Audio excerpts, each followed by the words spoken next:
अस्सलाम वालेकुम। अब हमने कम्युनिकेशन वन का पढ़ना है। इसमें MCQs what of which of the following are the integrative system in the body. Integrative कहते हैं कम्बिनेशन ऑफ टू। तो बॉडी के अंदर कम्बिनेशन किसका होता है? नर्वस और एंडोक्राइन सिस्टम का होता है और इसको कहते हैं न्यूरो एंडोक्राइन सिस्टम। उसके बाद है nervous system in the organisms is general in general serve to. Nervous system कौन कौन से काम करता है? Regulate and control the activities of different organs in the body, ये ठीक है। Link and coordinate the activities of the various organ to ensure the integrity of the animal, ये भी ठीक है। Help to the organs to maintain unity with the environment, ये भी ठीक है। तो इसका मतलब ये है कि ऑप्शन डी है, all of these functions. Routing of signals to the one of the several alternative circuits, amplification of certain signals while reduction of others, integration of signals from diffuse sources, learning etc are they are performed by synapses. Signals क्योंकि transfer होते हैं ना different circuits में, तो ये जिसमें learn भी कर रहे होते हैं, सीख भी रहे होते हैं,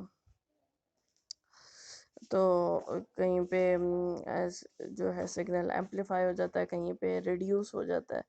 तो ये सारे जो फंक्शंस हैं ये सिनैप्सेस के थ्रू होते हैं। The distal end of which of these neurons lie adjacent to the bloodstream?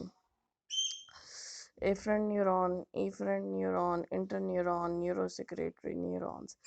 Neurosecretory neurons वो हैं जिनसे secretions रिलीज होनी है, और ये तभी जो है बिल्कुल ये ब्लड की स्ट्रीम के पास होंगी, क्योंकि इनकी सिक्रीशंस निकल के ब्लड के अंदर जानी है। इंटर न्यूरॉन्स तो ब्रेन और स्पाइनल कॉर्ड के अंदर होती हैं, और एफरेंट न्यूरॉन्स ई फ्रंट लेके जाने वाली, ए फ्रंट वापस लेके आने वाली। तो ये तो इन्वायरमेंट से ये स्टिमुलस रिसीव कर रही होती हैं। The most important properties of the neurons are the excitability भी और conductivity भी है, तो ऑप्शन सी करेक्ट है।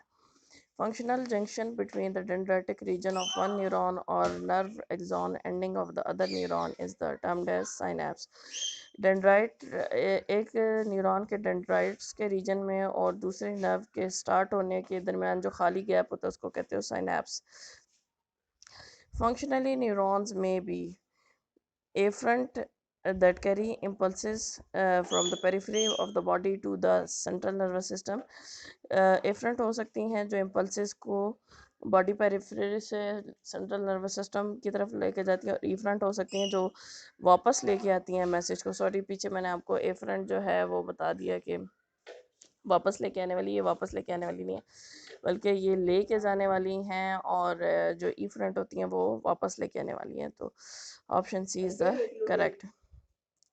The electrical potential that exists across the cell membrane is called the resting membrane potential. Cell membrane के जो वो ऊपर पोटेंशियल होता है उसको कहते हो रेस्टिंग मेम्ब्रेन पोटेंशियल, और ये हर वक्त मेंटेन रहेगा। The elements of the nervous system which help in the coordination, तीनों ऑप्शन है, रिसेप्टर भी है, न्यूरॉन भी है, इफेक्टर भी है। A nerve is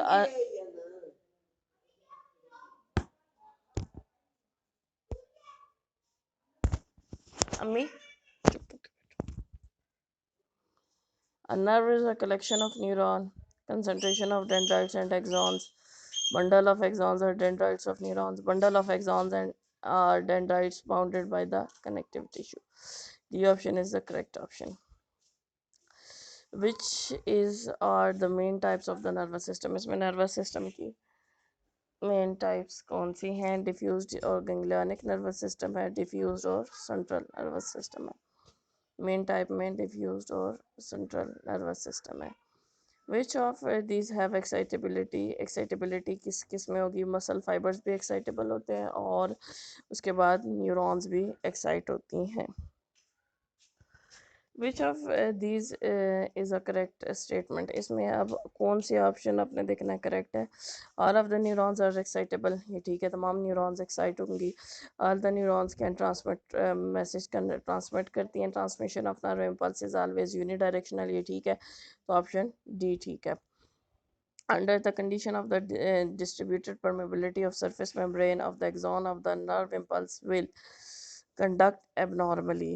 अगर देखें परमेबिलिटी सरफेस ये एक्सॉन की चेंज हो जाती है मेम्ब्रेन के एक्सॉन की, तो जो नर्व इम्पल्स कंडक्शन है वो एबनॉर्मल हो जाएगी, क्योंकि नर्व इम्पल्स बेसिकली क्या है, फ्लो ऑफ चार्जेस। और परमेबिलिटी जैसी चेंज होती जाती है तो नर्व इम्पल्स कब जनरेट होती है, जब सोडियम मूवमेंट होती है। अगर सोडियम जो है मूवमेंट के बाद अगर उसकी मूवमेंट रुक जाती है या परमेबिलिटी वहाँ से सोडियम की ख़त्म हो जाती है तो नर्व इम्पल्स वहाँ जनरेट नहीं होगी। The impulses from sense organs are always carried from the sense organs to the central nervous system by the means of none of these। यार पता है क्या, ना तो सिर्फ डेंड्राइट इन्वॉल्व है ना, अगर यहाँ पे कलेक्टिवली न्यूरॉन का वर्ड यूज़ होता तो वो ठीक था। अब एक एक पार्ट तो नहीं है कि जो नर्व इम्पल्स को कंडक्ट करना शुरू करेगा। How can we disturb the conduction of impulses through the nerve fibre. हम नर्व फाइबर से नर्व इम्पल्स की कंडक्शन को किस तरह से डिस्टर्ब कर सकते हैं, by disturbing the permeability of the surface membrane of the axon।